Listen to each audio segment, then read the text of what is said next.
Hello everyone, welcome back to Target IES. I am Tek Chandeshwar, All India Rank 7 UPSC 2018. In this second session of DC machines, we will understand the principle. Look, अभी हम starting में है, that's why we are a bit slow. हम धीरे धीरे सब कुछ समझ रहे हैं because these are concepts, और अगर एक बार concepts clear हो जाएंगे then further in the next sessions we will increase our speed slowly. Okay, now my DC machine works on the principle of Fleming's right hand thumb rule. Okay, always remember Fleming's right hand rule क्या होता है मेरा right hand rule ये होता है मेरा suppose in this fire my current is going so मेरा thumb इस डायरेक्शन में होगा तो जो मेरी फिंगर्स कर्ल होंगी वो बताएंगी magnetic field around the conductor. Okay, ये फ्लेमिंग्स राइट हैंड रूल. और जो मेरा ये मोटर में होता है वो होता है मेरा Fleming's right hand thumb rule. Okay, so there is small difference, so don't get confused. Okay, ठीक है. नाउ सी, पहले हम देखेंगे फ्लेमिंग्स राइट हैंड रूल क्या होता है. सी, I have drawn an image. Actually, I have taken this from internet. I haven't drawn it. Okay, so this is my right hand. Take your right hand and place this in this position. Your thumb should be outward, your forefinger should be straight, and your middle finger or second finger should make 90-degree angle with your first finger. Okay, and first finger should make 90 to the thumb. So all three are orthogonal to each other, means all three are perpendicular to each other. Okay, now my thumb shows the direction of force. Right hand thumb rule is for generator only. Okay, it is for generator. For motor के लिए क्या होगा मेरा left hand thumb rule. Fleming's left hand thumb rule will be for motor. ठीक है, तो right hand thumb rule मेरा generator का है. तो जनरेटर में तो आर्मेचर को कौन घुमाता है मेरा prime mover. So my prime mover is rotating the armature. तो जो मेरा थंब है वो है मेरा मोशन की कंडक्टर का मोशन के द्वारा. That will be my thumb. My four finger means पहली वाली फिंगर कौन सी दिस मैग्नेटिक फील्ड वाली finger. Okay, this finger will be in the direction of magnetic field. और मैग्नेटिक फील्ड हमेशा कहाँ से निकलता है. Always remember that magnetic field starts from north and goes to south. If it is a bar magnet, north, south, तो it starts from north and goes to south outside. ठीक है, start from north goes to south, then और magnet के अंदर कहाँ से आएगा south to north. ये मैग्नेट के अंदर होगा. आई hope you got it. Okay, magnet के अंदर होगा साउथ टू नॉर्थ और बाहर होगा नॉर्थ टू साउथ. और जब हम मशीन में कभी भी लेंगे तो कैसे पोल होंगे मेरे like this. This is my north pole and this is my south pole. तो नॉर्थ से साउथ आएगा मेरा मैग्नेटिक फील्ड. ओके, ठीक है. तो राइट थंब को लिया मैंने मोशन की डायरेक्शन में. फोर फिंगर होगी मेरी मैग्नेटिक फील्ड की डायरेक्शन और मिडिल फिंगर होगी मेरी डायरेक्शन ऑफ द करंट. ठीक है, direction of the current induced, क्योंकि करंट तो हमने दिया नहीं है. So it will be the direction of the current, और you can say voltage induced भी आप कह सकते हो. वोल्टेज की डायरेक्शन भी हमें यहीं से मिल जाएगी, डायरेक्शन ऑफ करंट या फिर voltage induced. Okay, now one more concept. as we are studying on a page, so it is two dimensional. If this is a conductor, suppose this is a ये मैंने एक कोयल बना दी conductor की. ठीक है, अगर इसमें करंट जा रहा है इन दिस डायरेक्शन, ठीक है, if the current is going in this direction, तो मैं अगर इसे एक प्लेन की तरह देखूं तो मुझे सामने से क्या दिखेगा वायर दिखेगा ना. बस एक वायर यहाँ पे दिखेगा, एक वायर यहाँ पे दिखेगा. ठीक है, इसकी जगह मुझे ये डॉट दिखेगा, इसकी जगह मुझे ये डॉट दिखेगा. तो अगर करंट मुझसे दूर जा रहा है then I will represent it by using a cross. And if the current is coming outside the paper के बाहर आने की कोशिश कर रहा है तो हम इसको डॉट से दिखाएंगे. अगर करंट मेरा इनसाइड द पेपर जा रहा है तो इट विल बी क्रॉस. आपको ये याद रखना है. ठीक है, इसको हम एक एरो से भी दिखा सकते हैं. एरो क्या होती है मेरी, जब एरो दूर जाएगी when the arrow will be going away तो पीछे क्रॉस दिखेगा हमारा. एरो के पीछे वो पंख से लगे होते हैं थोड़े, और जब एरो हमारी तरफ आती रहेगी तो हमें एक डॉट दिखेगा. ठीक है, ये आपको याद रखना है. और आपको एक राइट हैंड थंब रूल याद रखना है. फिर से क्विकली देख चलो. थंब मोशन की direction, four finger magnetic field और इंड्यूस करंट आएगा हमारी मिडिल फिंगर और सेकंड फिंगर की डायरेक्शन में. Okay, this is my Fleming's right hand thumb rule. Now see here there are two pole, north pole south pole. And यहाँ पे मैंने एक सिंगल कंडक्टर से मैंने एक कोयल बना दी है, एक काइंड ऑफ कोयल बना दी है मैंने यहाँ पे. ठीक है, now this is rotating in the direction क्या है like this. Okay, means A B is going upward and C D is going downward. So मैंने वो यहाँ पे भी दिखाया है, A B is going upward, C D is coming downward. ठीक है, तो जब ये 0 to 180 डिग्री घूमेगा तो मीन्स 180 डिग्री कंप्लीट होने पे ए भी घूम के आ जाएगा सी डी की जगह, ए भी घूम के आ जाएगा सी डी की जगह, सी डी घूम के आ जाएगा ए बी की जगह। तो और जब 180 to 360 घूमेगा, this is the second cycle, 180 to 360 घूमेगा तो वापस से 360 डिग्री पे तो रिप्लेस हो जाएगा, ए बी मेरा वापस घूम के यहाँ पहुंच जाएगा, दैट मीन्स ए बी यहाँ आ जाएगा और सी डी घूम के वापस यहाँ पहुंच जाएगा। ठीक है, तो 360 degree one rotation complete. This is called mechanical rotation, means mechanical degree. ठीक है, क्योंकि ये हम फिजिकली आर्मेचर हमारा रोटेट कर रहा है। Okay, now see in the first diagram, in this diagram 0 to 180 degree जब घूम रहा है, when my A B is near the north pole, तो अब आपको यहाँ पे लगाना है right hand thumb rule. See field की डायरेक्शन किधर है, फील्ड की डायरेक्शन है इधर, नॉर्थ टू साउथ। ठीक है, तो मैं शो कर देता हूँ, field is north to south और मेरा डायरेक्शन ऑफ मोशन कहाँ है, ए बी कंडक्टर कहाँ है मेरा, नीचे देखो ए बी कंडक्टर जा रहा है ऊपर, सो माई थंब विल बी अपवर्ड और मेरे जो फर्स्ट फिंगर है वो नॉर्थ टू साउथ, तो मेरी जो राइट फिंगर आएगी वो आएगी इनटू द पेपर और into the screen, that's why here is a cross. अब इसी पोजीशन पर अगर आप सीडी में देखोगे तो सीडी में सी जो मेरा फ्लक्स है वो तो नॉर्थ से साउथ ही जा रहा है, अगर मैं इस पॉइंट पे भी देखूंगा तो भी फ्लक्स मेरा ऐसे ही जा रहा है। ठीक है, फ्लक्स मेरा ऐसे ही जा रहा है यहाँ पे भी, but now motion of the conductor has reversed. CD कहाँ जा रहा है मेरा, सीडी जा रहा है मेरा नीचे की तरफ यहाँ पे, तो पहली फिंगर फील्ड की तरफ, flux motion of the conductor नीचे, देन माय सेकंड फिंगर और middle finger will point towards me, means ये बाहर आ रही है पेपर से, that's why it is dot. Similarly आप यहाँ पे भी अगर ये रूल लगाओगे तो यहाँ पे सीडी आ गया, अब यहाँ पे सीडी ऊपर जा रहा है, फ्लक्स तो यहाँ पे भी इधर ही है और सीडी का मोशन ऊपर है, तो सीडी में आ गया क्रॉस और ए बी में आ गया डॉट। ठीक है, now if I ask you, पहले जब ए बी नॉर्थ की तरफ था तो इसमें करंट था क्रॉस, जब ए बी साउथ की तरफ आया तो करंट आया dot. If I say my cross is equal to negative, suppose if I say my cross is negative and my dot is positive. ठीक है, अगर मैं आपसे कहूँ तो ए बी में करंट कितना होगा, पहले जब ए बी नॉर्थ के पास था तो क्रॉस है तो इसमें था मेरा करंट नेगेटिव होगा, जब ये साउथ के पास आ गया तो इसमें करंट हो जाएगा पॉजिटिव। इसका मतलब मशीन के अंदर जो जनरेशन हो रही है वो मेरा एसी ही जनरेट हो रहा है, डीसी नहीं हो रहा। अभी मशीन के अंदर मेरा एसी ही जनरेट हो रहा है, डीसी कैसे बनाएंगे अगले सेशन में हम खुद बनाएंगे। ओके, तो ये होगा मेरा Fleming's right hand thumb rule, four finger flux, thumb हो गया मोशन मूवमेंट, मिडिल फिंगर हो गया EMF current induced, this is induced current और EMF. I hope you are clear with the Fleming's right hand thumb rule now. Okay? Now see what is my EMF? EMF क्या होता है मेरा, rate of change of flux linkage, E equal to N D phi by D T. बहुत बार कर चुके हैं हम, अभी तक तो 10 से ज़्यादा बार कर चुके हैं इसे, so you must remember this, हो गया होगा याद आपको। और एक अनदर फॉर्मूला भी होता है EMF निकालने का, B L V sine theta.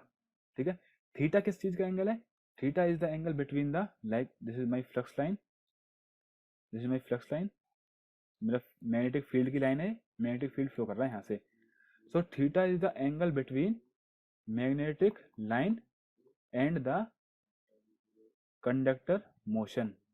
Conductor का मोशन क्या है, सपोज एट दिस पॉइंट 7, इस डायग्राम में देखो जब यहाँ पे कंडक्टर 7th पोजीशन पे है, ठीक है, तो 7th पोजीशन पे मेरी मैग्नेटिक फील्ड तो है इधर, बट मेरा कंडक्टर कहाँ जाएगा 7th पोजीशन पे, अगर मेरा आर्मेचर ऐसे रोटेट कर रहा है तो मेरा 7th पोजीशन पे कंडक्टर जाएगा ऊपर की तरफ, ये ऐसे लगेगा मुझे जैसे कि ये ऊपर की साइड जा रहा है, so direction of motion of the conductor is here, angle कितना है मेरा, theta is equal to 90 degree, और साइन थीटा क्या हो गया मेरा, sine theta equal to sine 90 that equal to 1, means जब कंडक्टर पोल के बिल्कुल क्लोज होगा उस टाइम पे इंड्यूस्ड वोल्टेज का मैग्नीट्यूड सबसे ज्यादा होगा। Now see one more example, अगर मैं पोजीशन नंबर 1 देखता हूँ, पोजीशन नंबर 1 पे सी ये कंडक्टर है और ये है मेरी direction of magnetic field, conductor ये आर्मेचर मेरा इस तरह से घूम रहा है इस डायरेक्शन में क्लॉकवाइज, तो मैं यहाँ पे देखूंगा तो कंडक्टर 1 किधर जाता हुआ दिखेगा मुझे, इस साइड जाता हुआ दिखेगा ना मुझे,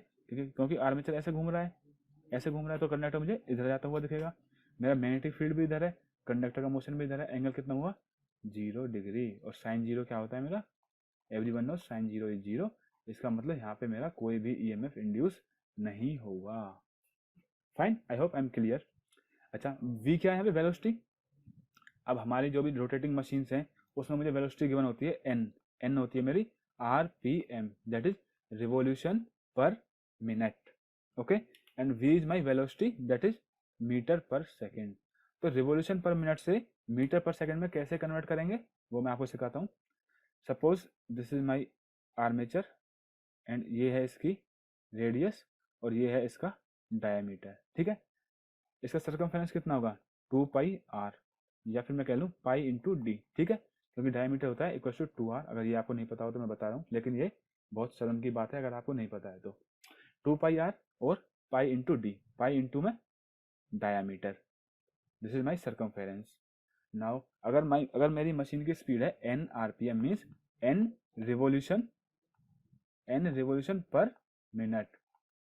और एक रिवोल्यूशन में क्या होता है, मतलब अगर मेरा एक कंडक्टर यहाँ पे है तो एक रिवोल्यूशन का मतलब है मेरा कंडक्टर यहाँ से घूम के वापस इसी पोजीशन पे आ गया, तो मेरा एक रेवोल्यूशन हो गया। n रेवोल्यूशन मतलब मेरा कंडक्टर n बार घूम गया एक मिनट में, ठीक है। और एक रेवोल्यूशन में कितना डिस्टेंस ट्रेवल कर रहा है 2πr और पाई डी, ठीक है। एक रेवोल्यूशन में डिस्टेंस कितना है पाई डी मीटर। तो n रेवोल्यूशन में कितना डिस्टेंस कवर करेगा n इंटू में पाई डी मीटर। और n रेवोल्यूशन लेने में टाइम कितना लग रहा है 1 मिनट, क्योंकि n स्पीड ही मेरी n रेवोल्यूशन पर मिनट है, जैसे कि 500 RPM में तो मतलब 500 revolution per minute, that means एक मिनट में 500 रिवोल्यूशन। सो n रिवोल्यूशन में कितना डिस्टेंस कवर किया n इंटू में पाई डी, और अगर मैं बोलूँ 1 सेकेंड में कितना किया तो n इंटू में पाई इंटू में डी अपॉन में 60, और 1 सेकेंड में जितना डिस्टेंस कवर किया metre. So this is my peripheral velocity that is n into में पाई इंटू में D by 60 metre per second. You should remember this formula. This formula will be very useful for the calculations in the questions. n into pi into d by 60, ठीक है, और पाई D N by 60, ठीक है। और theta क्या है मेरा angle between flux line and motion of conductor at instant. हमने दो एग्जांपल देखे थे, एग्जांपल नंबर 7 पे देखा था, 7 पे जो कंडक्टर है मेरा, तो मेरा एंगल था 90 डिग्री, और जब मेरा कंडक्टर 1 पे आया तो दोनों कंडक्टर का मोशन और मैग्नेटिक फील्ड की लाइन दोनों सेम डायरेक्शन में थी, तो theta equal to 0 degree, sine 0 equal to 0।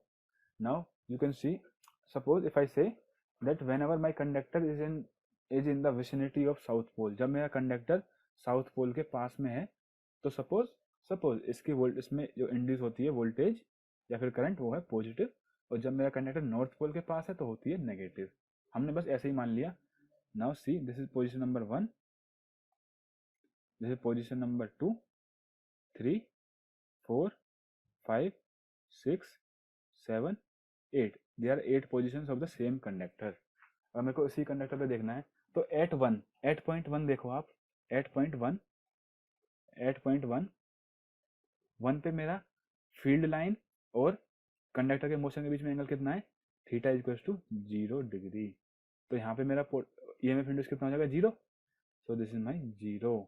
Then slowly it is coming near south, और जब इस पॉइंट पे आ जाएगा पॉइंट नंबर 3 पे, तो मेरा एंगल आ जाएगा मैग्नेटिक फील्ड लाइन का एंगल ये है और कंडक्टर का मोशन का एंगल ये है, सपोज इट इज 90 डिग्री, तो साइन 90 मैक्सिमम।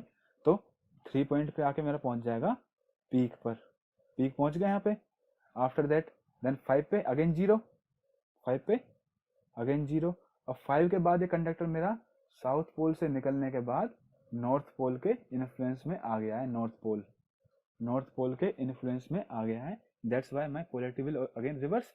और जब 7 पे पहुंच जाएगा, 7 पे फिर से थीटा क्या हो जाएगा 90 डिग्री, तो 7 पे फिर से मैक्सिमम हो जाएगा, 7 पे फिर से मैक्सिमम पीक पहुंच जाएगी, एंड लाइक दिस, ठीक है।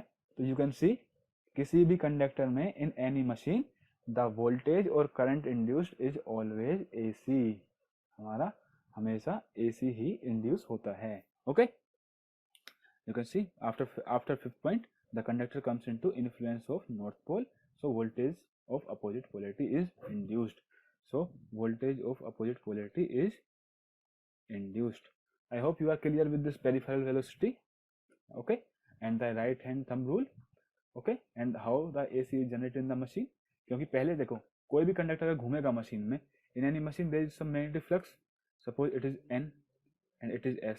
अगर मेरा यहाँ पे एक कंडक्टर घूम रहा है, यहाँ से घूम के यहाँ आया और यहाँ से घूम के यहाँ गया, ठीक है, तो ये तो ऑब्वियस सी बात है, पहले नॉर्थ पोल में था तो कुछ वोल्टेज इंड्यूस हुई होगी, सपोज दैट इज -x। अब ये साउथ पोल के अंदर में आएगा, ठीक है, तो इसका नेगेटिव फील्ड डायरेक्शन ये है, तो इसका पहले मोशन इधर था, अब मोशन चेंज हो गया, तो वोल्टेज की पोलैरिटी भी तो चेंज होगी, इसका मतलब मशीन में हमेशा जनरेट होगी एसी, लेकिन हम उस एसी को अब बाहर निकालेंगे as DC using a commutator, वो हम निकालेंगे नेक्स्ट सेशन में, don't worry. Now you see one thing, अगर मेरे इस मशीन में नॉर्थ पोल और एक है मेरा साउथ पोल, और ये है मेरा एक, मेरे दो कंडक्टर हैं, और ये है मेरा आर्मेचर, ये रोटेट कर रहा है, ठीक है। ओके, मैंने आपको पहले ही बताया, जब मेरा कंडक्टर लाइक पोजीशन 1 में है और पोजीशन 2 में है, ठीक है, पोजीशन 1 यहाँ पे है, पोजीशन 2 यहाँ पे है। सपोज पोजीशन 1 में मेरा पॉजिटिव पीक होगी और पोजीशन 2 में मेरी नेगेटिव पीक होगी, समझ गए आप। पोजीशन 1 में मेरी पॉजिटिव पीक जब साउथ पोल के पास है, और जब नॉर्थ पोल के पास है तो नेगेटिव पीक। तो अगर मेरा कंडक्टर एक बार रोटेट करेगा 0 डिग्री से लेके 360 डिग्री तक, तो मेरी आएगी 1 cycle complete. Now I will take an example, अगर मेरे मशीन में 2 पोल की जगह 4 पोल हो तो क्या होगा। Suppose if my machine has north south north south, अब मेरी मशीन में हो गए 4 पोल, और मेरा आर्मेचर वही है सेम का सेम, उसमें 2 कंडक्टर है, बस ये आर्मेचर मेरा घूम रहा है, ठीक है। सपोज मेरा स्टार्ट कर रहा है यहाँ से, ठीक है, this is position number 1, position number 2, position 3, position 4 and then back to 1। मैंने इसको एक चक्कर घुमाया पूरा 0 डिग्री टू 0 डिग्री से लेके 360 डिग्री, मैंने इसको एक मैकेनिकल रोटेशन दिया। नाउ सी, पहले मेरा कंडक्टर 1 पे जाएगा, लाइक यहाँ से स्टार्ट किया, यहाँ से स्टार्ट किया, पहले मेरा 1 पे गया, मीन्स 1 पे मतलब पॉजिटिव पीक, 2 पे मतलब नेगेटिव पीक, 1 पे पॉजिटिव पीक, 2 पे आया नेगेटिव पीक, और जब ये वापस 3 पे पहुंचेगा तो फिर से पॉजिटिव पीक, और वापस 4 पे पहुंचेगा तो फिर से नेगेटिव पीक, ठीक है। ये होगा 2, ये होगा 3, ये होगा 4। यहाँ पे साउथ पोल के इन्फ्लुएंस में, यहाँ पे नॉर्थ पोल के इन्फ्लुएंस में, यहाँ पे साउथ, यहाँ पे नॉर्थ। तो अब मैंने फिजिकली तो मैंने एक ही साइकिल घुमाया ऐसे, एक ही रोटेशन तो कराया मैंने ऐसे फिजिकली तो, लेकिन मेरी वोल्टेज या करंट की कितनी साइकिल आई, 2। तो यहाँ से हम एक सिंपल कॉन्क्लूजन निकाल सकते हैं, that is number of cycles is equal to number of poles by 2। I hope you are clear. जब मेरे 2 पोल थे तो मेरे एक रोटेशन में एक ही साइकिल बनी थी, मेरे 4 पोल हुए तो मेरे एक ही रोटेशन में 2 साइकिल बन गई। अगर आपको अभी भी डाउट है तो मैं आपको एक और पोल दिखा देता हूँ। Suppose this is my north pole, this is my south pole, north pole, and this is my south pole, again north pole, and it is again south pole. अगर इसमें कंडक्टर घूमेगा मेरा, घूमेगा तो 1 2, उसमें इतने ही पीक आएंगे। जब वो साउथ के अंदर आएगा तो positive negative positive negative positive negative, like this 1 2 3 4 5 6, 1 2 3 4 5 6, ठीक है। तो यहाँ पे आ जाएंगे मेरी 3 cycle, that is equal to 6/2। So number of cycles equal to number of poles by, ठीक है, ये है मेरी number of cycles per rotation. मैं एक बार रोटेट कर रहा हूँ ना मशीन को, मैंने आर्मेचर को एक बार रोटेट किया तो नंबर ऑफ साइकिल्स है number of poles by 2। Okay, now if I tell me number of rotation per second कितना होगा मेरा। लुक, मुझे मशीन की स्पीड दी होती है n। n क्या होता है, n होता है आरपीएम में, like 500 RPM, 1000 RPM, 3000 RPM. So these are my speed of the machine, revolutions per minute. अगर मैं रिवोल्यूशंस पर सेकंड देखूंगा, पर सेकंड, तो क्या होगा मेरा n/60 हो जाएगा, क्योंकि 1 मिनट में 60 सेकंड है। तो number of rotation per second is equals to n/60. Now multiply these two things. Number of cycles per rotation into में number of rotation per second is equals to p/2 into में n/60। अगर मैं यहाँ देखूँ तो rotation से rotation मेरा cancel हो गया, देखा जाए तो, ठीक है। Okay, now this will be number of cycles per second is equals to n/p/120। और number of cycles per second क्या होता है, 12th class, it is my frequency. मेरी फ्रीक्वेंसी क्या होती है, number of cycles per second. अगर 50 हट जाए तो मतलब 50 cycles per second is my frequency. तो np/120, this is my frequency. So one more thing we have learn today, np/120 is equals to my frequency. I hope you have got it. Or once more you can see, number of cycles per rotation p/2, number of rotations of rotor per second equals to n/60। ये p/2 कैसे हुआ, हमने 3 examples अच्छे से देखा था, 2 पोल, 4 पोल, 6 पोल की machine में। number of cycles per rotation into rotation per second equals to Pn by 120 is equals to cycles per second is equals to frequency. Now we will see one more thing, that is called what is GNA, geometrically neutral axis, and what is MNA, magnetically neutral axis. ठीक है, magnetically neutral axis वो axis होता है जिस axis पे जब conductor आ जाता है तो उसमें the voltage induced in that conductor is zero. Now see here, मेरा यहाँ पे जब पॉइंट नंबर 1 पे था तो थीटा जीरो था, जब पॉइंट नंबर 5 पे है तो भी थीटा जीरो है. पॉइंट नंबर 1 पे voltage induced is zero, point 5 पे voltage induced is also zero. Means यहाँ पे जब मेरा कंडक्टर रहता है इस एक्सिस पे तो उसमें वोल्टेज होती है zero. Means any axis which is perpendicular to the magnetic field line, any axis which is perpendicular to the magnetic field line, वहां पे मेरा ईएमएफ इंड्यूस होगा zero, and that is called my magnetically neutral axis. This is called magnetic neutral axis. क्यों होता है यहाँ पे? क्योंकि अगर कंडक्टर पॉइंट 1 पे आएगा तो उसका मोशन होगा इस डायरेक्शन में, और यहाँ पे मेरा फील्ड का मोशन भी इस डायरेक्शन में है, तो मेरा थीटा आ जाता है जीरो. दैट मीन्स यहाँ पे मेरी वोल्टेज इंड्यूस होती है zero volt. So it is my MNA and it is also called Q axis और क्वाड्रेचर एक्सिस. ठीक है. नाउ मेरा अनदर एक्सिस कौन सा है? Polar axis. Polar axis means जो पोल से पोल पास कर रहा हो, नॉर्थ पोल से साउथ पोल पास कर रहा है एक एक्सिस, ये ग्रीन लाइन में जो आपको दिख रहा है, this is called polar axis. It is also called field axis, क्योंकि यही पोल मुझे मैग्नेटिक फील्ड दे रहे हैं. It is also called D axis, it is also called direct axis. ठीक है, मैंने आपको क्यू एक्सिस या MNA बता दिया. MNA कहाँ लाई करता है? MNA always lie in a direction perpendicular to the magnetic field lines. I hope you got it. अगर मेरे सपोज अगर मेरी मशीन में 4 पोल होंगे, मेरी मशीन में 4 पोल होंगे, तो मेरा फ्लक्स कहाँ से जाएगा? नॉर्थ से साउथ गया, नॉर्थ से साउथ गया, ठीक है, और नॉर्थ से साउथ गया, और नॉर्थ से साउथ गया. तो अब मेरा मैग्नेटिक MNA कहाँ पे आएगा बताओ? MNA तो मैंने बताया आपको मैग्नेटिक फील्ड के परपेंडिकुलर होता है, तो मेरा मैग्नेटिक फील्ड के परपेंडिकुलर एक MNA ये हो गया, और यहाँ पे भी तो मैग्नेटिक फील्ड है, एक MNA मेरा ये हो गया. That means I have 2 MNA in this. तो you can also see number of MNA magnetic neutral axis equals to number of poles by 2. जब 2 पोल थे तो मेरा एक ही MNA है 2 पोल की मशीन में. सी हेयर, एक ही MNA है. जब मेरे 4 पोल हो गए तो मेरा 2 मैग्नेटिक न्यूट्रल एक्सिस आ गए, और अगर मेरे 6 पोल हो गए तो सी हेयर, तो यहाँ नॉर्थ से साउथ जा रहा होगा मैग्नेटिक फील्ड, नॉर्थ से साउथ जा रहा होगा मैग्नेटिक फील्ड, नॉर्थ से साउथ, नॉर्थ से साउथ, नॉर्थ से साउथ, एंड नॉर्थ से साउथ. तो मेरा कहाँ कहाँ आएंगे मैग्नेटिक न्यूट्रल एक्सिस? यहाँ पे आएगा एक मैग्नेटिक न्यूट्रल एक्सिस, एक मैग्नेटिकली न्यूट्रल एक्सिस यहाँ पे आएगा, एक मैग्नेटिक न्यूट्रल एक्सिस मेरा यहाँ पे आएगा. So here I have 3 magnetically neutral axis. तो magnetic neutral axis equals to number of poles by 2. ये जो मैं आपको एक्स्ट्रा पॉइंट्स लिखवा रहा हूँ, आप इन्हें नोट करते रहना अपने नोट्स में साइड में, और you can take some extra pages and then insert them in between. ठीक है, कुछ कुछ पॉइंट मैं बीच में बताता रहूँगा, लाइक इंटरव्यू के रिगार्डिंग और कॉन्सेप्चुअल पॉइंट्स. ठीक है. सो this is magnetic neutral axis. Now what is GNA? GNA is geometrically neutral axis. अच्छा, ज्योमेट्रिक न्यूट्रल एक्सिस मीन्स जो मशीन को आधी आधी डिवाइड कर दे ज्योमेट्रिकली. ठीक है, तो वो एक्सिस मेरा कहाँ पे हो सकता है? Suppose this is my machine, this is my machine, तो मैं दूसरे कलर से मशीन को आधा आधा डिवाइड ये भी कर सकता है, आधी मशीन ऊपर गई आधी गई नीचे. ठीक है, और मेरा ये एक्सिस भी डिवाइड कर सकता है मशीन को, आधा इधर आधा इधर. So my GNA can be in either direction, but generally we take our GNA at MNA. जो मैग्नेटिक न्यूट्रल एक्सिस है हम उसी की डायरेक्शन पे अपना GNA को ले लेते हैं. ये कन्वेंशन है, कोई रूल नहीं है. ठीक है, तो मैंने ये ले लिया, मैंने GNA जो भी मशीन की डायरेक्शन में है. नाउ यहाँ पे क्या था मेरा? यहाँ पे तो मेरा फील्ड जा रहा है सीधा सीधा, N से S चला गया सीधा सीधा. अगर मेरा फील्ड बाई सम चांस कुछ भी हो जाता है समझो, और मुझसे मेरा फील्ड थोड़ा हो गया टेढ़ा, ठीक है, तो GNA तो मेरा क्या है? मशीन का सेंटर.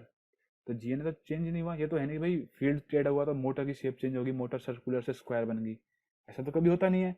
तो फील्ड चेंज हुआ है ना, तो मेरा MNA शिफ्ट कर जाएगा, क्योंकि MNA क्या होता है? An axis that makes 90 degree with the flux line, this is called MNA. और at MNA theta between conductor motion, theta between conductor motion and the flux line is zero. तो voltage induce equal to zero at MNA. ये सब कुछ हम देख चुके हैं. GNA होगा मेरा centre of machine, may be along D axis और या फिर may be along Q axis, but we take at MNA. हम MNA वाले को लेते हैं। ठीक है, यहाँ पे आ गया आपको। MNA ध्यान रखना, MNA हमेशा मैग्नेटिक फील्ड लाइन के परपेंडिकुलर होगा। जब हमने ये 2 पोल और 4 पोल की मशीन देखी थी, 4 पोल की देखी थी, तब भी मेरा MNA यहाँ पे मैग्नेटिक फील्ड लाइन के, जो मैग्नेटिक फील्ड लाइन यहाँ से ऐसे क्रॉस कर रही है उसके 90 था, ऐसे कर रही है उसके 90 था। यहाँ पे भी जब मेरा मैग्नेटिक फील्ड लाइन ऐसे क्रॉस कर रही है तो उसके 90 MNA है, क्रॉस कर रही है, जहाँ से भी क्रॉस कर रही है मैग्नेटिक फील्ड लाइन उसके 90 पे MNA होता है।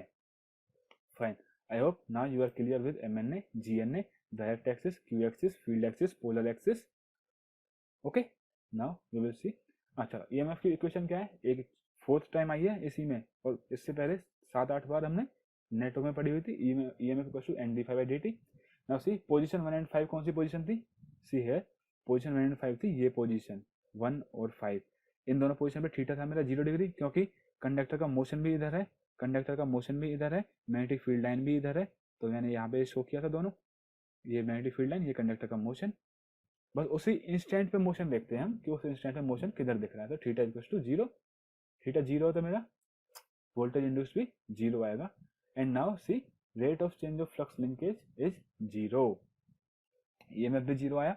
यहाँ पे मेरा फ्लक्स लिंकेज 0 क्यों होगा, सी यहाँ पे है मेरा नॉर्थ पोल, यहाँ पे है मेरा साउथ पोल। ठीक है, अगर मेरा इसमें कॉइल यहाँ पे आ जाती है, कॉइल यहाँ पे मीन्स मेरी कॉइल एक तरह से वर्टिकली रखी हुई है यहाँ पे, वर्टिकली रखी हुई है यहाँ पे, और पूरा का पूरा फ्लक्स इसके थ्रू पास कर रहा है, तो मेरा इसलिए फ्लक्स लिंकेज हुआ मेरा मैक्सिमम। वर्टिकली कॉइल रखी है, अब चाहे वो कॉइल वर्टिकली थोड़ा ऐसे रखी हो, ठीक है, और चाहे वो वर्टिकली थोड़ा ऐसे रखी है कॉइल, मेरा मैक्सिमम फ्लक्स उसके थ्रू पास कर ही रहा है।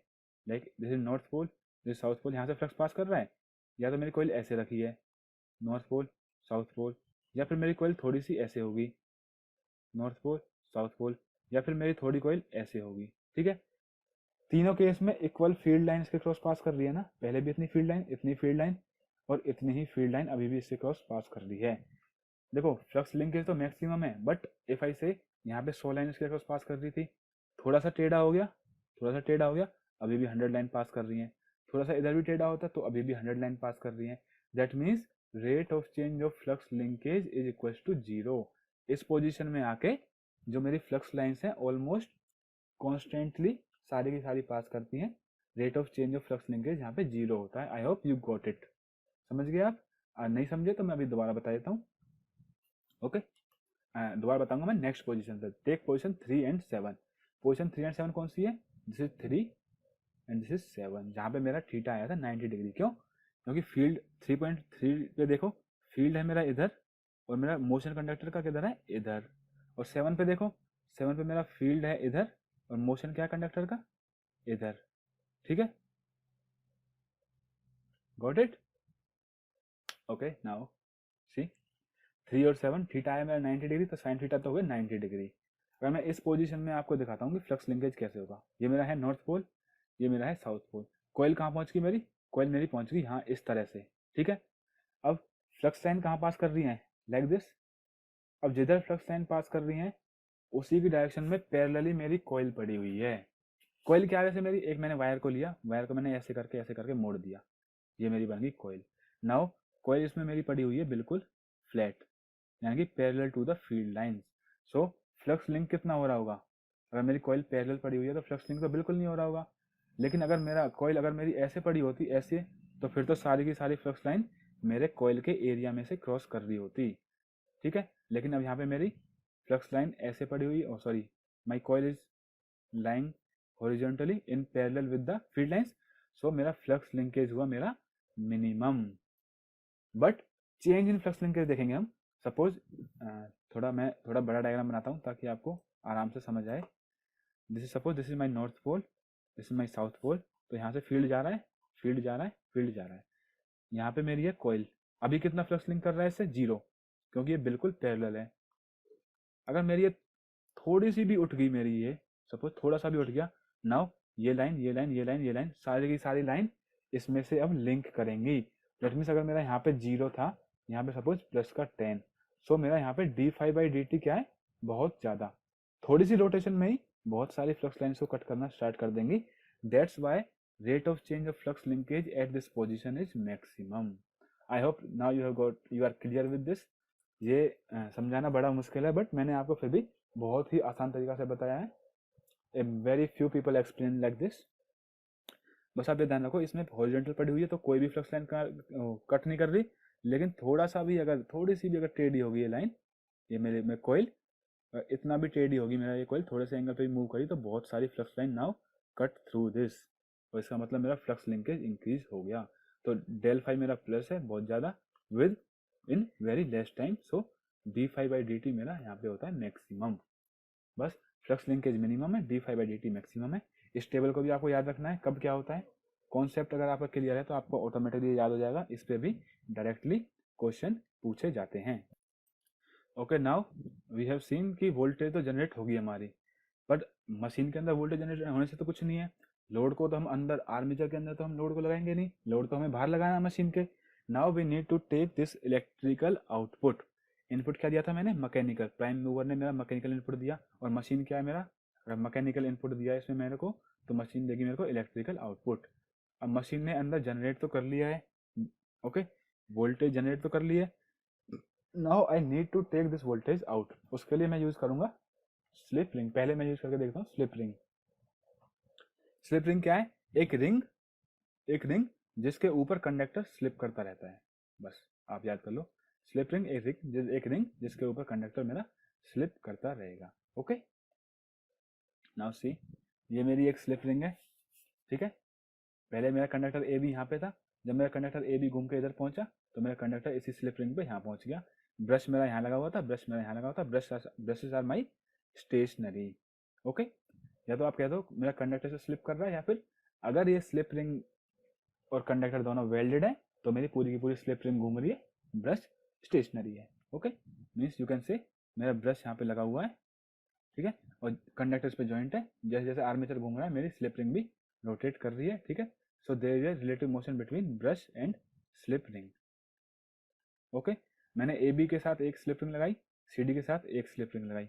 Now see in the first figure में मैं अगर यहाँ पे राइट हैंड थंब रूल लगाऊं तो आपको पता है यहाँ पे मेरा आएगा, यहाँ पे क्या आएगा मेरा क्रॉस, यहाँ पे आएगा मेरा डॉट, क्योंकि मैग्नेटिक फील्ड इस डायरेक्शन में है, और थंब आएगा मेरा ऊपर की डायरेक्शन में, क्योंकि जब ये कंडक्टर ऐसे घूम रहा है 0 to 180, तो मेरा ए बी कंडक्टर जो है अगर मैं देखूँ तो ये नॉर्थ है, ये साउथ है। अगर मैं इसको इस तरीके से देखूंगा तो मेरा ये ऐसे घूम रहा है, तो यहाँ पे मेरा कंडक्टर जा रहा है ऊपर की तरफ, तो मेरा थंब जो आएगा, थंब ऊपर आएगा, फोर फिंगर इधर जाएगी, तो मेरी जो बीच वाली फिंगर है, मिडिल सेकंड फिंगर जो इंड्यूस करंट दिखाती है, वो मिल जाएगी पीछे की तरफ into the paper. So it is cross, it is dot.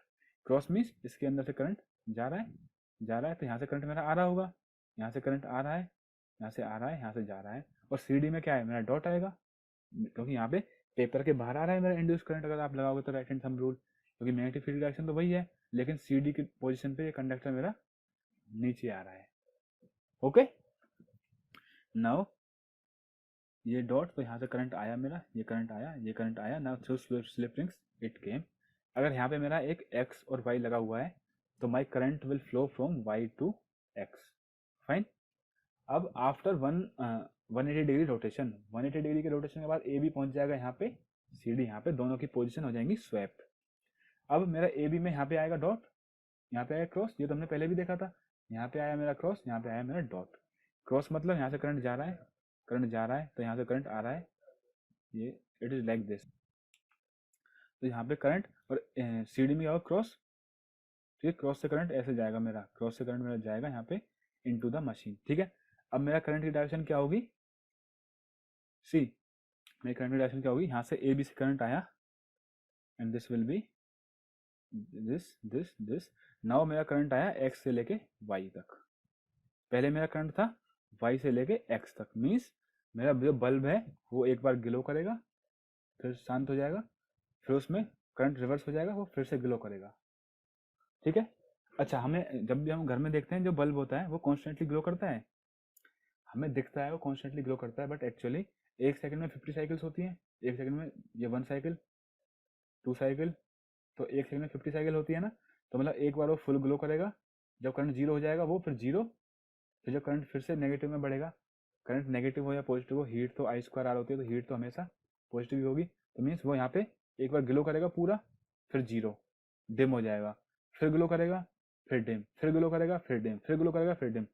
इससे एक सेकंड में वो 100 टाइम्स ग्लो करता है और 100 टाइम्स डार्क होता है, बट हमारी आँख की पावर नहीं होती उसे देखने की, इसलिए हम उसे देख नहीं पाते कि वो ग्लो कर रहा है, डिम कर रहा है, इतने फास्ट चेंज को हम देख नहीं पाते।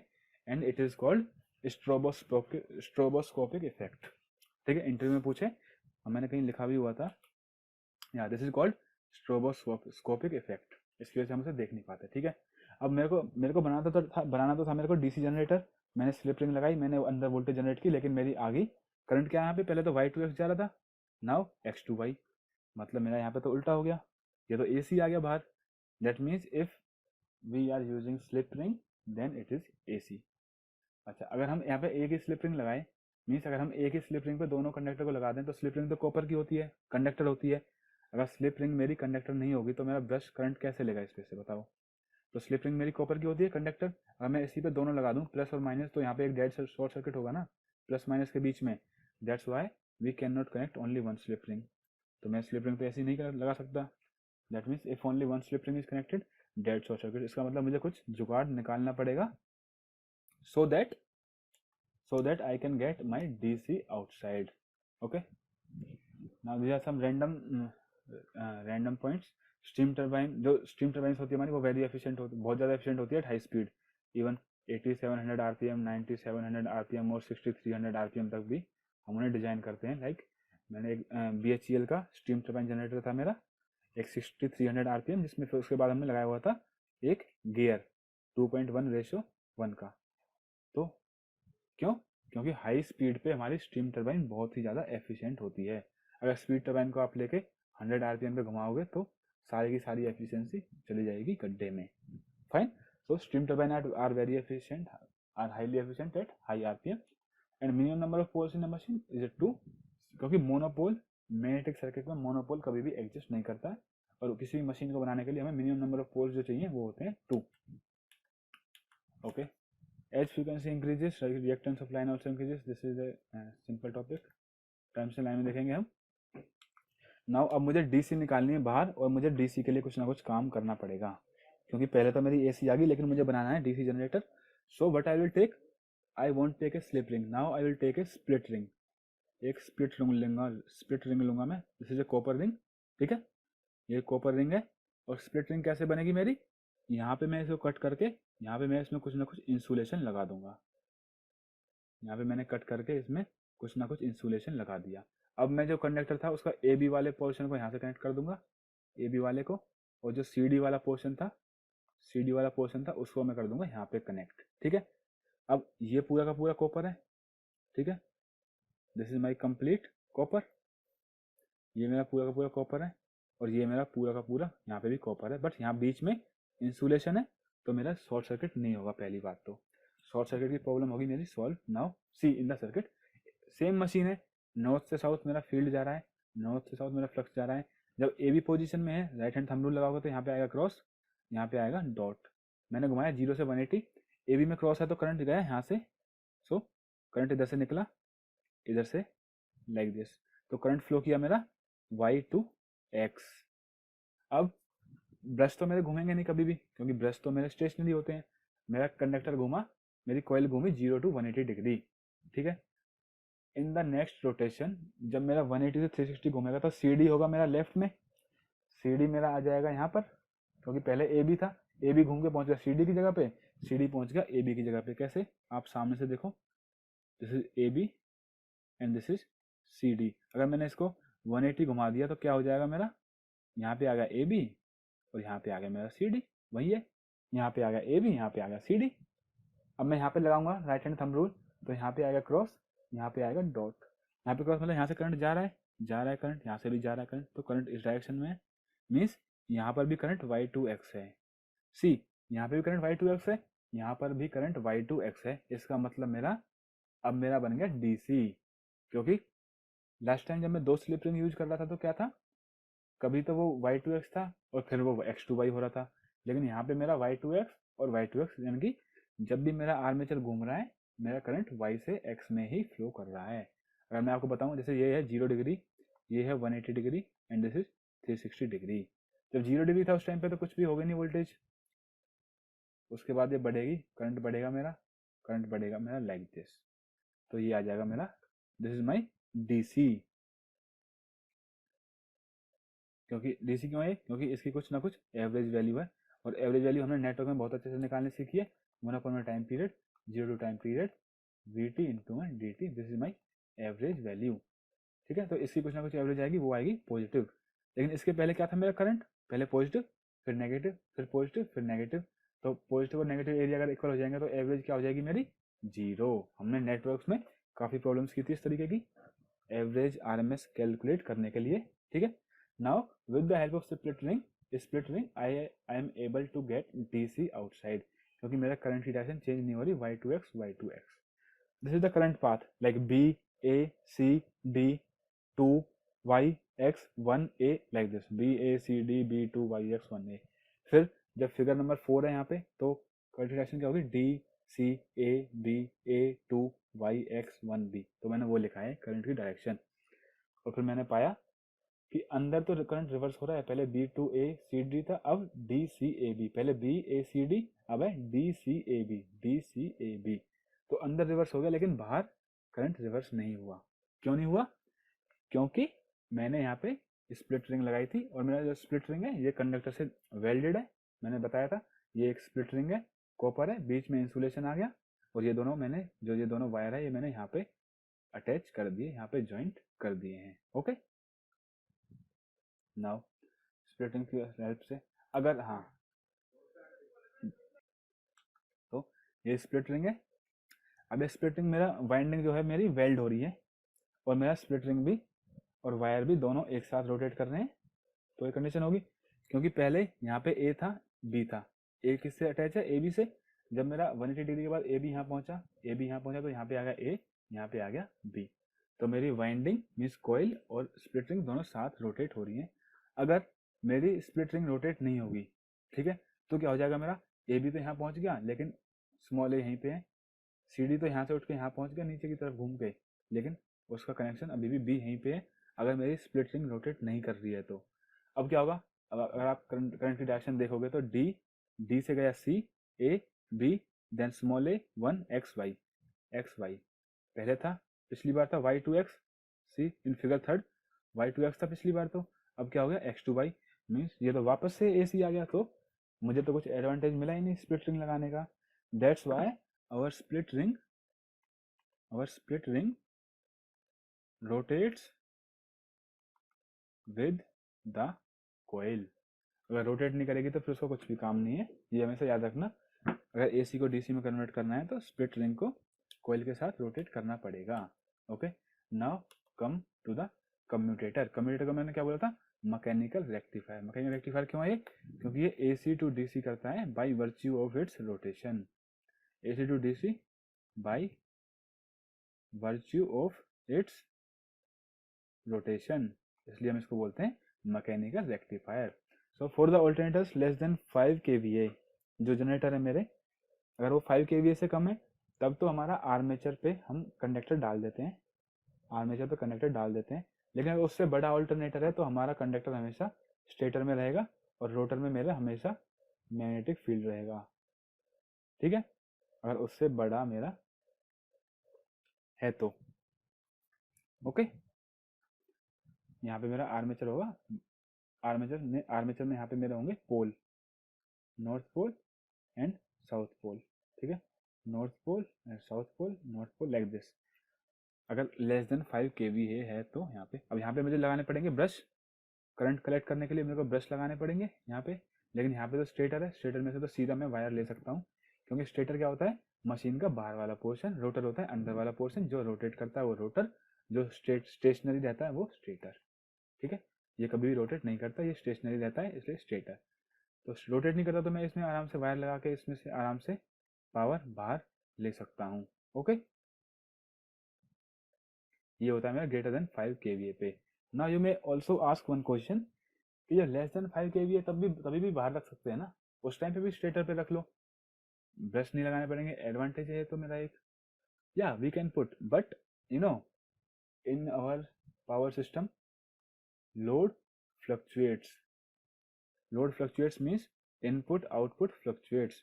तो उस केस में अगर मेरी मशीन का इनर्शिया थोड़ा ज़्यादा हो, मशीन का इनर्शिया, मोमेंट ऑफ इनर्शिया अगर ज़्यादा हो तो मशीन को बेटर स्टेबिलिटी मिलती है, इसलिए हम उसमें आर्मेचर पे कंडक्टर डालेंगे तो आर्मेचर मीन्स रोटर का थोड़ा वेट इंक्रीज होगा, वेट इंक्रीज होगा तो मेरा इसका मोमेंट ऑफ इनर्शिया बढ़ेगा, that means the machine will be more stable. लेकिन जो लार्ज ऑल्टरनेटर्स होते हैं उसमें जो हमारा पोल है, वो पोल का सर्किट ही इतना हैवी होता है कि उसमें ऑलरेडी बहुत ज़्यादा वेट होता है, तो हम ब्रशेस को अवॉइड करने के लिए अपने कंडक्टर्स को रखते हैं स्टेटर पर। You can C also greater than 5 kV में बहुत हैवी करंट होता है, उस हैवी करंट को अगर आप ब्रश से लोगे तो हर दिन आपको ब्रश रिप्लेस करने पड़ेंगे। इतना हैवी करंट ब्रश से कलेक्ट आप नहीं कर सकते, क्योंकि थोड़ा थोड़ा सरफेस भी रोटेशन के साथ साथ थोड़ा थोड़ा सरफेस भी रफ हो जाता है, और ब्रश का सरफेस रफ हो जाता है। तो जब दोनों के बीच रफ होता है तो फिर क्या आता है, फ्रिक्शन। फ्रिक्शन से हीट जनरेट होती है, और फिर अगर थोड़ा थोड़ा गैप आता है तो वहाँ बनता है स्पार्क, और स्पार्क से फिर हीट जनरेट होती है, तो ब्रश मेरे मेल्ट होते हैं, थोड़ा और रफ सरफेस होगा तो फिर वो बाद में मेरे इस स्लिप रिंग को भी डैमेज कर सकता है। ओके, और डीसी मशीन में हमारे पास कोई ऑप्शन नहीं है, ये तो मेरा एसी मशीन का था। डीसी मशीन में आप कोई भी मशीन बनाओ, कोई भी, इन एनी मशीन, डीसी मशीन में जो मेरा रोटर होगा वही आर्मेचर होगा, जो आर्मेचर कंडक्टर होंगे वो मेरे रोटर पे ही होंगे, और जो मेरा फील्ड होगा वो मेरा स्टेटर पे होगा। ऐसी रिक्वायरमेंट क्यों है, क्योंकि डीसी में होता कम्यूटेटर, वो कम्यूटेटर ही एक्ट करता है, मैकेनिकल रेक्टिफायर, ये जब ही एक्ट करेगा जब ये रोटेट होगा, अगर ये रोटेट नहीं होगा तो ये एसी से डीसी नहीं बना सकता। और मैंने आपको बताया है पहले ही कि in any machine the generated voltage और the generated electrical energy is always AC, बस हम उसको कम्यूटेटर की हेल्प से डीसी बना के बाहर निकाल रहे हैं। Fine, okay. If A coil is rotated eight A speed n rpm with p number of poles, the induced voltage is bidirectional। Induced voltage मैंने आपको बताया कि मशीन के अंदर तो कंडक्टर पहले माइनस नॉर्थ के अंदर था, पॉजिटिव साउथ के अंदर आया, नेगेटिव नॉर्थ के अंदर, पॉजिटिव साउथ के अंदर, नेगेटिव, तो कंडक्टर घूमेगा तो मशीन के अंदर तो मेरी एसी ही जनरेट होगी। If a coil is rotated at a speed n rpm with p number of poles, the induced voltage is bidirectional। The induced voltage is bidirectional if it is collected through two slip rings and brushes। अगर मैंने दो slip ring लगाई तो भी AC था, तो AC collected as AC with standard AC. Frequency क्या है मेरी, निकाली थी हमने पहले, number of cycles per second कैसे निकला था, number of cycles per rotation into में number of rotation per second. अगर हम उसमें स्प्लिट रिंग यूज कर लें, if a split ring is used, जैसा कि हमने फिगर 3 और 4 में देखा था, स्प्लिट रिंग कहाँ पे यूज करी हमने, यहाँ पे, here we use split ring. So if a split ring is used then AC is converted into DC across the buses और अक्रॉस द लोड। अंदर तो एसी थी लेकिन वो बाहर आई बन के DC. Okay, split ring is also called as a rotating commutator. जो स्प्लिट रिंग है वो एक रोटेटिंग कम्यूटेटर है। It converts AC into DC by virtue of its rotation. So इसको हम मैकेनिकल रेक्टिफायर भी कहते हैं। स्प्लिट रिंग जो है वो भी एक तरह से कम्यूटेटर है जो अंदर की एसी को बाहर डीसी में कन्वर्ट कर दिया। कैसे कर दिया वो हमने देखा था कि स्प्लिट रिंग भी साथ में घूम जाती है उसके, और स्प्लिट रिंग के बीच में इंसुलेशन भी है तो शॉर्ट सर्किट भी नहीं होने देती। Okay, it's stationary and armature where voltage is induced is rotating, otherwise commutator action will not be possible। क्या है, it converts AC into DC by virtue of its rotation, therefore in DC machines field is stationary and armature is rotating। अगर मैंने field को rotating कर दिया तो armature stationery होगा, armature stationery होगा तो फिर मेरा एसी ही बनेगा, फिर आप उसको डीसी नहीं बना सकते। हाँ बना सकते हो, अगर आप इलेक्ट्रॉनिक डायोड का रेक्टिफायर बना दो, आप रख लो एक एसी ऑल्टरनेटर, बट वहाँ पे फिर डायोड वाला एक रेक्टिफायर लगा दो तो वो एक एसी को डीसी बना देगा। बट हम अगर मशीन को ही अपना डीसी जनरेटर बनाना चाहते हैं तो मेरा आर्मेचर मस्ट बी रोटेटिंग और flux must be stationary, field must be stationary like this. Okay, the commutation will not be possible। now in the next class we will see what is our relation between electrical and mechanical degree, although actually we have seen it already। हमने देखा था ना, number of cycles is equals to number of poles by 2। अगर दो pole की machine है तो electrical rotation is equals to mechanical rotation. अब देख ही लेते हैं इसको, हमने अभी अभी देखा था वो, ठीक है। अगर मेरी दो पोल है तो मेरी सिर्फ इलेक्ट्रिकल में एक ही साइकिल आएगी, this is 360 degree. Okay, 360 degree electrical. अगर मेरी इलेक्ट्रिकल ये है तो ये भी मेरा 360 है। अगर मेरी इलेक्ट्रिकल ये है तो भी मेरा ये 360 डिग्री है। अगर मेरी इलेक्ट्रिकल इससे भी लंबी जा रही है तो भी मेरी ये 360 डिग्री है। इलेक्ट्रिकल में 360 डिग्री यहीं पे खत्म होता है क्योंकि साइनसोइडल है। 0 degree, 90 degree, 180, 270 and 360। 0, 90, 180, 270 and 360 degree. Okay. Now अगर मेरे मशीन में आ गए 4 पोल, अब मेरे मशीन में 4 पोल आ गए, तो फील्ड कहाँ से कहाँ जा रहा है? North to south, north to south, इस डायरेक्शन में, north to south, north to south. Q axis कहाँ कहाँ पे आएगा? हमने पहले भी देखा था, एक क्यू एक्सिस इस फील्ड के परपेंडिकुलर आएगा, एक क्यू एक्सिस यहाँ पे आ गया, एक क्यू एक्सिस यहाँ पे आ गया। हम किसी भी एक को प्लस क्यू एक्सिस बोल देते हैं, किसी भी एक को माइनस। ठीक है, किसी भी एक को प्लस बोल दो, किसी भी एक को माइनस बोल दो, नो टेंशन। और फिर मेरा जी एन ए क्या होगा? जी एन ए क्या होता है? मशीन का सेंटर। एक मशीन का सेंटर ऐसे भी हो सकता है और एक मशीन का सेंटर ऐसे भी हो सकता है। ओके, ठीक है। तो इसमें क्या होगा? मेरा एक मैकेनिकल रोटेशन में मेरी इलेक्ट्रिकल 2 साइकिल आएंगी। अगर मेरा आर्मेचर एक बार घूमेगा तो इलेक्ट्रिक साइकिल मेरी पहले नॉर्थ पोल के अंदर आया, like if suppose it is north pole, then south pole, then again north, then again south. तो मैकेनिकली तो एक ही रोटेशन किया मैंने उसने, तो मैकेनिकल तो मेरा 360 डिग्री ही घूमा। बट इलेक्ट्रिकली 2 वेव आ गई, तो मतलब 360, 360 plus 360, so it became 720 degree electrical. तो हम यहाँ से रिलेशन निकालेंगे, theta mechanical is equals to theta electrical और theta mechanical into P by 2। और 4 पोल है तो मेरा थीटा इलेक्ट्रिकल कितना आया था? 720, और ये था मेरा 360। So my theta electrical is equals to theta mechanical into में P by 2, that is number of poles by 2। ये आ गया मेरा relation between electrical and mechanical degree. हमने साइकिल वाला पहले ही कर लिया था, इसलिए इसमें आपको ज़्यादा डिफिकल्टी नहीं आनी चाहिए। बस ये देख लो, जब 4 पोल हो तो एक ही रोटेशन में 2 साइकिल आ गई। और अगर मेरे 6 पोल होते तो suppose this is my north pole, south pole, north pole, south pole, north pole and this is my south pole. और इसके अंदर एक कंडक्टर घूमता तो एक ही रोटेशन में मेरी कितनी साइकिल आती? 3, 1, 2, 3, क्योंकि पहले north pole, south pole, north pole, south pole, then north south, like this. ठीक है, तो उसमें मेरा थीटा इलेक्ट्रिकल क्या होता? Theta mechanical into P by 2। P क्या है? 6/2, that will be 3 into theta mechanical. अब मैकेनिकल तो घूमा 360, इलेक्ट्रिकल घूम जाएगा मेरा 3 में था 1080, दैट इज यहाँ से यहाँ तक 360 हो गया, यहाँ से यहाँ तक 360 हो गया, और यहाँ से यहाँ तक 360 हो गया। ठीक है, क्योंकि इलेक्ट्रिकल में एक वेव हो चाहे कितनी भी लंबी हो, बस यहाँ से यहाँ तक 360 डिग्री इलेक्ट्रिकल होता ही है। Okay, under a pole they are 180 degree, 180 electrical degree. इसमें एक पोल के अंदर कितना था? एक पोल के अंदर यहाँ पे देखो, ये 360 डिग्री है, तो एक पोल के अंदर कितना हुआ मेरा? 180 डिग्री। तो एक पोल के अंदर 180 डिग्री आया। अगर आप यहाँ पे भी देखोगे तो ये 360 डिग्री इलेक्ट्रिकल है, यहाँ से यहाँ तक, यहाँ से यहाँ तक 360 डिग्री इलेक्ट्रिकल है मेरा। ठीक है, तो एक पोल के अंदर कितना हुआ मेरा? यहाँ पे 180। तो जब इस एक पोल के अंदर से जा रहा था तो 180 डिग्री एक पोल के अंदर कवर हो रहा है मेरा। ठीक है, तो under any pole there are 180 degree electrical always. Electrical की बात है, मैकेनिकल की नहीं। मैकेनिकल तो यहाँ पे क्या होगा? एक पोल के अंदर 90 डिग्री, 90 डिग्री, 90 डिग्री, 90 डिग्री, तो बन जाएगा 360 डिग्री। लेकिन इलेक्ट्रिकल हर पोल के नीचे 180 डिग्री होगा। Under a pole there are 180 degree electrical always. अगर आप देखोगे फिर सिमिलरली इस 2 पोल मशीन में देखो, यहाँ पे मेरा डायरेक्ट एक्सिस है डी एक्सिस, और ये है मेरा क्यू एक्सिस। तो डी एक्सिस और क्यू एक्सिस के बीच में एंगल कितना है? 90 डिग्री। इस केस में तो 90 डिग्री मैकेनिकल, 90 डिग्री इलेक्ट्रिकल, दोनों सेम है। जब भी मेरी 2 पोल की मशीन होगी, 2 पोल की मशीन में मेरा क्या होगा? थीटा इलेक्ट्रिकल क्या आएगा मेरा? 2 पोल की मशीन में theta electrical equals to P by 2 into में थीटा मैकेनिकल। तो पी बाई 2, 2/2 1 हो जाएगा, तो theta electrical equals to theta mechanical. 2 pole की मशीन में ये होगा। लेकिन 4 पोल में अगर देखोगे आप, ये होगा मेरा क्यू एक्सिस, ये भी मेरा क्यू एक्सिस, क्योंकि फील्ड के परपेंडिकुलर जहाँ पे भी मैग्नेटिक फील्ड लाइन होगी उसके परपेंडिकुलर होगा मेरा क्यू एक्सिस। यहाँ पे आया मेरा D axis and this is also my D axis. तो डी एक्सिस और क्यू एक्सिस के बीच में एंगल क्या हुआ? अगर आप मैकेनिकल देखोगे तो आप दिस विल बी, मैकेनिकल देखोगे तो आप दिस विल बी 45 डिग्री।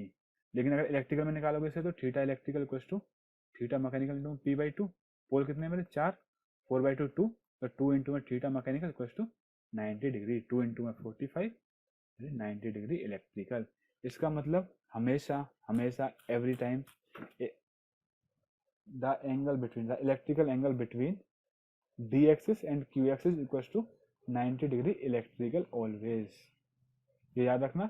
और हमेशा under a pole there are 180 electrical degrees, हमेशा electrical degree always, but mechanical degree conditional है। 2 पोल की मशीन है, 4 पोल की मशीन है। I hope it is clear. Now after this we will start in the next class. Okay, thank you.